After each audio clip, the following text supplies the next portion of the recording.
Emilio in Yonkers. What's happening down by the schoolyard, baby? How are you? Pretty good. Dennis, I just wanted your thoughts on good old Sarah working her way up the East Coast. And my feeling is that she's probably going to announce pretty soon, and she's going to run, and it's going to be another sideshow. Unfortunately, she's a great gal, but, the media has really done a number on her, and I don't think there's a way for her to get out of that hole that they've dug her in, And but it's individuals who did her in for you, because nobody did her in for me. I'm sorry, but I just somebody cannot be done in to me as an individual by the likes of Katie Couric and Andrea Mitchell, who are people I don't respect. I don't respect Chris Matthews anymore. So what am I to do? Like, she hasn't been done in by me. And guess what? They're going to tell you she's been done in, but the people who are telling you she's done in are the ones who wanted to do her in. Is it an uphill thing for anybody to become the president? Yeah. And do I hope she runs? Kind of not, because I think she's got a great life, and I think the presidency isn't all that much to shoot for as it used to be. And do I think that she might be better served taking the next 4 years and enjoying the hell out of her money and seeing 4 years from now when Obama's done, if she likes the feel of it? Yeah, maybe that's the play. But if she runs, I'd be there for her. I like Sarah Palin. I like her a lot better than this guy. And one of the main reasons I like her is too many people who I don't think a lot about it tell me I should hate her. And I like layered thinking. I don't like to do what people say, the Joe Kleins of the world, because that's what it should be. I don't think she's dumb. I'm sorry. And he might think I'm dumb because she don't think he's or because I don't think she's dumb. And guess what? I don't care if he thinks I'm dumb. It means nothing to me. Thank you, Emilio and Yonkers. Yeah, judge Palin on your own gut. And if you find her wanting, that's fine. That's politics. You don't vote for her. But really, Andrea Mitchell?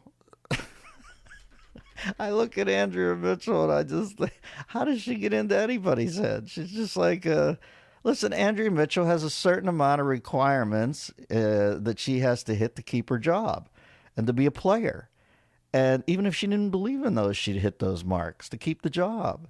When you see somebody who could not fall out of their life, their ramble, you realize that they've been co-opted. And that's fine. I think that happens to a lot of people. But there's got to come a time, and this is where I admire Jake Tapper and people like that, where they'll come in and they don't get fired because they do it in a smart way, but they'll just be candid about something that you're not supposed to be candid about in those certain workplaces. And I admire that. That takes cojones to risk your job. Andrea Mitchell, when I look at it, I just don't see, I see a good employee. I don't see a woman imbued with any sacred knowledge or, wow, Andrea Mitchell said this. I see a woman who's a little overly concerned with her highlights, who has to keep her job, and she has to hit certain grace notes. And she does it, she does it even more than they expect. I guarantee you when they get behind closed doors, whoever runs these joints, they go, boy, Andrea's been good, hasn't she? Yeah, she goes further than we even think. All right, so Andrea Mitchell tells me that Sarah Palin can't be my president. It's at that point I prick up my ears and go, wow, maybe Sarah Palin should be my president. Paul in Denver. Paul, how are you? Dennis, how are you? Yeah. Sounds good.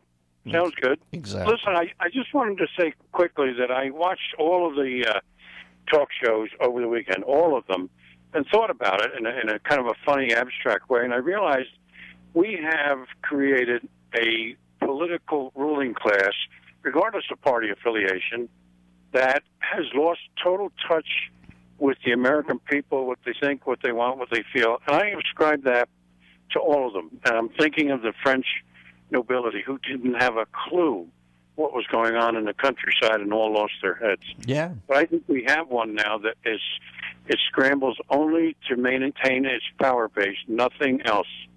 You know what, Paul? I have to agree with you. Even guys I respect, even guys who have made choices in their life that I would never have half to like John McCain. To me, I look at John McCain now, and he's just turned into a guy who's camping out on a good job for the rest of the time, and he likes he likes being Senator John McCain, and I guess that's okay. But you're right. I find it boring. Let me take it a step further. In our politically correct times, not only is let them eat cake, it's let them eat cake as per Bloomberg, with no trans fats in the recipe. That's how crazy it's getting right now. Thank you, Paul in Denver. But I agree with you. I watch those shows and I shake my head and I go, I don't know. What is it? A Les Mis solution? And then people say, what are you urging violence? And you know what I'm urging, but I know we got a bunch of there to the manor born who run our show. And I don't know. I always bump into around 50 of them on any given cycle who I go, all right, that's a good man. I really think they'll be out of there when it's time. Look at Pence. He said, nah, it's not time. I don't want to do this anymore. You look at that guy who was the heart surgeon, who was a nice guy who got out because he said he was going to get out. For every one of them, there's an adult like Ben Nelson who'll serve, it'll be a weekend at Bernie's. They'll be propping him up on a podium on a, gantry after he's dead. He's never leaving. And those guys bore me. So, yeah, some good people. There are no absolutes, but by and large, I agree with you. We've got a ruling class now, and it's as firmly entrenched as the Plantagenets at some point. Get in the van with Will and Marilyn. Will, how are you? Dennis, I'm a big fan. Thank you, Will. Listen to you all the time. Right after Rhymus, I pick you up. Well, thank you. I'm flattered, my friend. And you triggered my memory with this Andrea Mitchell. And, yeah, she's a genius. That I was watching the TV years ago when John Kerry, was the hero, was running against George Bush. And there was Chris Matthews, Andrea Mitchell, and the late Tim Russert, who I did like. Mm-hmm. Don't think much of Chris Matthews, but they're all, the news comes in early in the morning from Florida that John Kerry is going to take it. So I says, well, to my wife, she says, looks like it's John Kerry. I'm not happy, but I wish him well. He's going to be our president. That's all there is to it. Mm-hmm. And later, there they are, the three of them again, Russert, Mitchell, and Matthews. And then the news comes in, George Bush is winning. And their mouths just dropped open. They were all speechless. Right. It was a great TV moment for me. Yeah, they forgot to count that panhandle, I think, if I'm not mistaken. All right, Will. Well, you sound like a good man, baby. And how's life? You good? Sure, you're really great. Wow, listen, I'm not... I got to keep a dictionary handy. I'm not fishing for that, but you seem like a decent man. I admire men like you. Thank you, brother. Thank you. All right, Will and Marilyn. Basics, huh? Basics. Yeah, Andrea Mitchell's a genius. And she tells me Sarah Palin's dumb.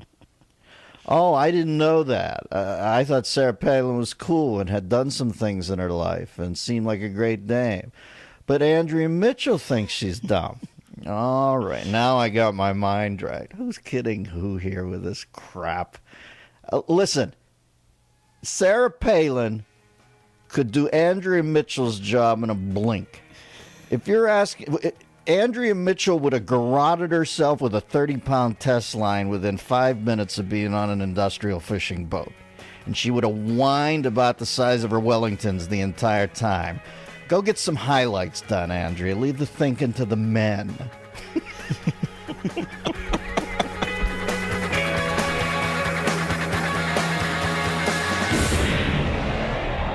This is the Dennis Miller Show. Let's go to Lois in PA. Lois, how are you? Oh, Dennis, you and Christian have way too much fun. Thank you, doll. We do. You're my favorite hero, and I know I'm older than you, but you're still my hero. Ah, that's sweet of you. Thank you, Lo. What's on your mind today? Well, I don't know if I'm hot under the collar because my compressor went on my air conditioning or because of Brett Barr's show with them nitpicking at Sarah Palin. She made some remarks on Memorial Day, and instead of saying founding father, she used the word foundation in one of her sentences. The funny part about that, right after he brought that little gaffe up, then he made a gaffe of his own. He attributed that mix-up in Maine, and I think it was in Maine, where the other candidate said the wrong state, So he was trying to attribute that to her. Yeah, Lois, it's crap. Listen, if we took every misstep that Obama or Biden had made, and ascribed them to Palin, they would be vilified for that. But they're not. Listen, you have to start noticing that the right people hate her and are obsessed with her. And that continues to interest me about her. And I say I hope she doesn't run only because she seems to have an ace's life, and I hope she can see that. But if she does get in, I'm not going to run around behind her and wait for her to trip up once in a while. Are you kidding me? Biden steps in it more frequently than a blind man with a clogged eustachian tube in Pamplona in early to mid-June. For God's sakes. Yeah, well, you know what? I'm going to go against my feeling that Andrea Mitchell has told me that Sarah Palin's stupid, and I'm going to say that I think Sarah Palin's smart. There you go. She reminds me of me. When I hear Sarah Palin talk, I think, hey, that's sort of the voice in my head, and that's why I like her. And I guess I'm stupid, too. I'm going to go bump into a wall during this commercial break on the Dennis Miller Show.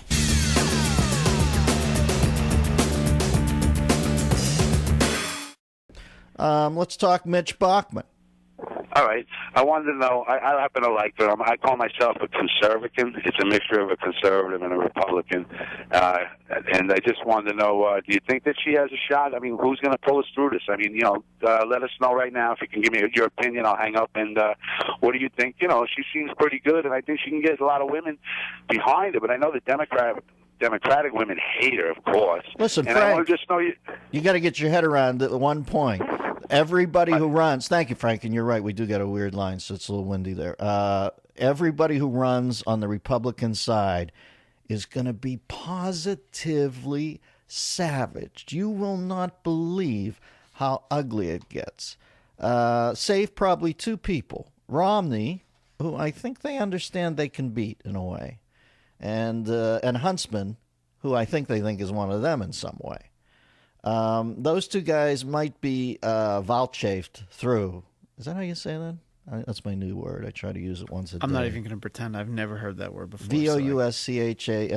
Maybe like you will be passed over to, or you will be protected until you're presented. Vouchsafed. I think I might have it right, but I might have it wrong too. But I like the word, and I'm going to continue to use it till I accidentally stumble into its proper usage. But I think those two might get a pass to some degree.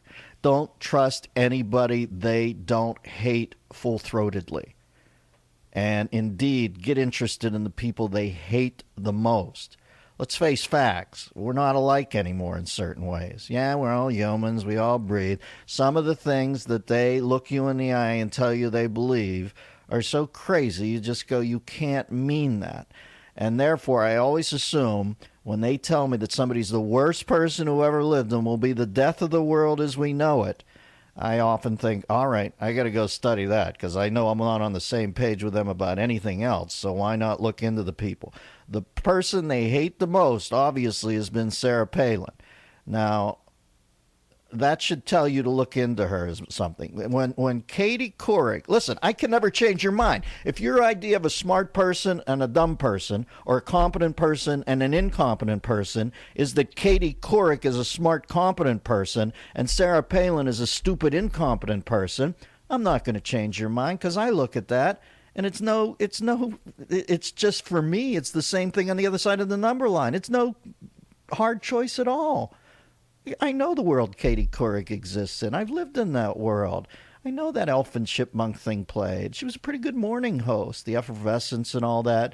But I also know that what passes for wisdom over there is some sort of insistence that you put a tough question in, decorum be damned. And that'll pass you off as a genius over there. All you have to do is look at somebody in the eye who's smarting or hurting and have no compunction about shutting off their answer short and saying, but, and then zeroing in on them and realizing that how you're received in that newsroom, the high fives you get on your way, that good, tough interview, it doesn't matter what the regular people look at you and think, my God, how rude of you. All right, so if that's somebody's idea of smart, how am I going to change their mind? It doesn't impress me much, as Shania Twain would say. I like regular folks who've made regular decisions, and I'm enamored of the woman who gets up to that sonogram and finds out that she's got some special needs that she has to consider and doesn't even blink and makes the call. And somebody, she blinked, she considered. Shut up. She had the kid. I like that about her. It tells me more than Katie Couric flying out to her 1500th JUCO to pretend she's a defender of the round table because she asked her a Supreme Court case and she didn't have one in the breach. All right, point Couric. But am I supposed to think that Sarah Palin doesn't matter now because she didn't know any Supreme Court cases? No, sorry, it doesn't work that way for me. My feeling is if you bounced that back at her and said, which ones intrigue you, Katie? What would she have known other than Roe v. Wade, huh? You really think that she would have had the Brown versus Board of Education, all that? She was ready to go, or do you think she just got handed a question on a 4x6 card by an eager kid who was out to trip Palin up? You can make your guess on that. I think there were weapons in Iraq, too, that got spirited out. Some people say, no, they never existed. I can tell you without a bet. I could tell you there was never... We agree to disagree. All right, welcome back to the Dennis Miller Show. Taking your phone calls, 866-509-RAND, 866-509-7268. President Obama's choice to be the next chairman of the Joint Chiefs of Staff, Army General Martin E. Dempsey. Can I break down the CV for you? 4 stars on his shoulders, 3 master's degrees, fought 2 wars against Iraq, survived 1 bout with cancer. And these credentials can mean only one thing. The Daily Cause editorial staff is preparing an in-depth report on how exactly this is the kind of person President Obama should stay away from. I love when but who was the cat? Van Jones. Van Jones, yeah. Was somebody we had wanted to be in business with for a long time. You know, and Admiral Stockdale was a jerk, but Biden's a freaking genius. All right, remember what I tell you. Use an inverse slide rule. Whoever they hate the most, get intrigued by, because you are not on the same page as them now. Doesn't have to be fractious. Indeed, everybody can be civil with each other. Unless they're not civil with you, then you get uncivil back. But by and large, when you hear a huge hue and cry from that side right now, don't forget how diametrically opposed the two sides are on many things right now. And like I said, it's an inverse barometer situation. They decry, I get interested. It's not an angle on, angle off thing like you're shooting billiards. They do a massé shot, and I look into the person more because I want to know more about it. 866-509-RAMP, 866-509-7268. And we can also leave us voicemail there. Let's throw a dart, see what Chris, number 5, voicemail from New Hampshire, has to say. I just called to comment on Joy Behar defending the use of the word slut by saying she called Barbara Walters a slut, or no, Barbara Walters saying she called her a slut, and them being okay with it, and Whoopi chimed in. I'm just wondering, I know for a fact Whoopi has called other people of color by the N-word, and if somebody were upset with her and looking down on her and called her by the N-word, would they still be cool? Because, I mean, she's called other people that. Or is it possible that context and emotion have a bit to do with how you interpret all that? Listen, you realize that's the coin of the realm over there, is the madly swinging inconsistencies. It's not, nor should it be, it's not a serious show. You can't go there and look for a straight line ethical approach. When people can be smacked down with a certain device, they will if they're not of the body. If they are of the body, they'll never be smacked down with it. It is that thing that maddens you that attracts people of a certain bent to the echo chamber. I don't go there because it's not serious. It's sort of like, I don't know, it's theater, right? You understand that. Don't go over there and think this won't be inconsistent. Indeed, the inconsistency is probably what gives it any gravity it has at this point. Just want to know how opposed things are in this country right now, and don't let them convince you you're a bad guy if you don't give in and just say, hey, it doesn't have to get rancorous, but I couldn't disagree with you more right now. That's where I'm at. Here's the new head of the DNC, this waste of a hyphen, Debbie Wasserman Schultz. And, well, let's hear number 13. Let's hear the genius. Palin, stupid. Let's hear what their side's saying. This is where it's at. The president was clearly articulating that his position, Democrats' position, is that we need comprehensive immigration reform. We have 12 million undocumented immigrants in this country that are part of the backbone of our economy, and that is not only a reality but a necessity. And that it would be harmful if the Republican solutions that I've seen in the last few years is that we should just pack them all up and ship them back to their own countries, and in fact that it should be a crime and we should arrest them all. I mean, that was in legislation that Jim Sensenbrenner advanced a couple of years ago. Jim Sensenbrenner. That's what she thinks of us right now. And we're supposed to go in conciliatory. Are you kidding me? Has the new Pelosi arrived? Of course it has. She's barely clinging to those sentences as she goes through it. It's a series of interconnected bullet points. She speaks in bumper stickers, and they're all anti-us. The next time they tell you that they're stupid, say, yeah, you know why I chose to be stupid? Because I looked up smart, and it showed a picture of Debbie Wasserman Schultz, and I wasn't buying.